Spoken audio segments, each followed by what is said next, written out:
Hello and welcome to the Blue Line Gang Exposed podcast.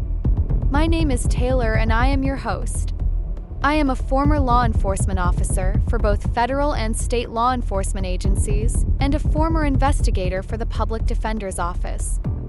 Here we will share the stories of the victims who suffered under the hands of corrupt law enforcement officials.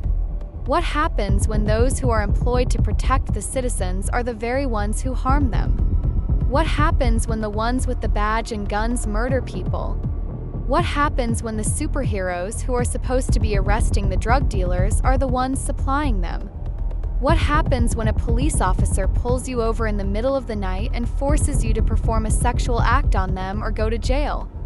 What happens when a police officer plants drugs in your vehicle during a traffic stop? What happens when a couple of deputies don't like your presence in society and handcuffs you and takes you out to a secluded area, beats you to near death or death itself?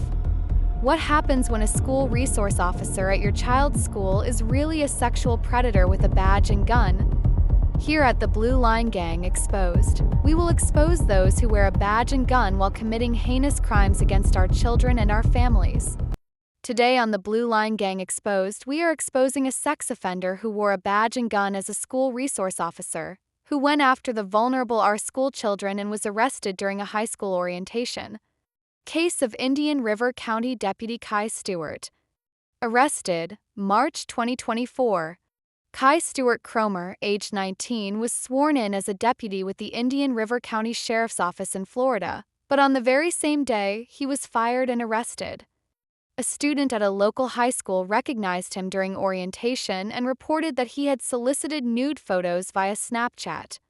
Investigators quickly obtained a warrant, searched his phone, and arrested him on a charge of possession of child pornography. During the investigation, authorities identified multiple underage victims and believed more charges could follow. Resources: https://www.wflx.com+11wpc+11 Vero News +11. Plea deal, August 2025. Over a year later, prosecutors offered a plea deal that significantly reduced the charges. Instead of the original counts, including child pornography possession and lewd solicitation of minors, Cromer could plead guilty to 3 amended counts of possession of obscenity harmful to minors.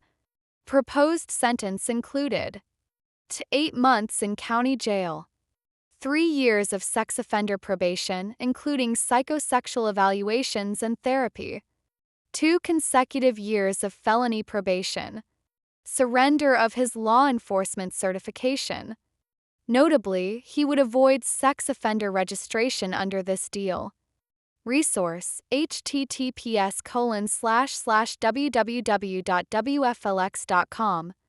Reactions: the plea offer sparked strong opposition. Victim's attorney Ashley Minton criticized the lack of mandatory sex offender registration and prison time. Cromer's attorney defended the offer, arguing lifelong consequences were still significant. Plea was set to be considered at an October 2025 court hearing. Resource: https://www.wflx.com. Please like and subscribe to our channel and see new officers each week from across the nation who are the real gang members of the Blue Line Gang Plus. Call to action. If you care about justice, if you care about truth, and if you care about protecting our kids from those hiding behind a badge, then subscribe to this podcast. Share it. Leave a review. What the Blue Line Gang is really about: exposing criminal law enforcement officials across America.